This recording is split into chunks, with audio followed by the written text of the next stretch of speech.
Bro నిజంగా ఫీజులు out అనమాట. నిజంగా ఆ ట్రైలర్ చూసినప్పటి నుంచి ఎప్పుడు వస్తుందో అనుకున్నా కానీ ఆ పవన్ కళ్యాణ్ డైలాగ్స్ కానీ ఆ స్టోరీ కానీ నిజంగా లేటుగా వచ్చినా కానీ చాలా అంటే చాలా బాగుందన్నమాట.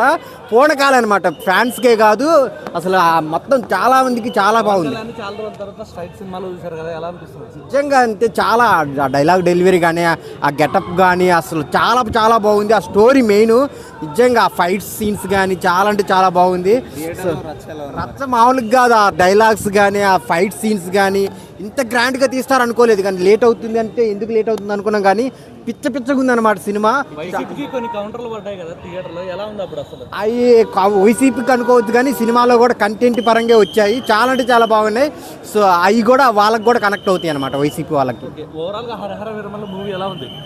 బ్లాక్ బాస్టర్ అన్న. అప్పుడెప్పుడో చిరంజీవి గారు చెప్పాడు ఈ రంగంలో రానియాలి ఆ రంగంలో రానియాలని. ఇప్పుడైతే అదే కరెక్ట్గా సెట్ అయిపోయింది. బ్లాక్ బాస్టర్ అన్న మూవీలో ఏం లేదన్న, స్టోరీ చాలా బాగా నీట్గా వెళ్ళింది. పార్ట్ 1 కానీ పార్ట్ 2 వస్తుందో రాదో తెలియదు కానీ ఇదైతే చాలా చాలా బాగుంది.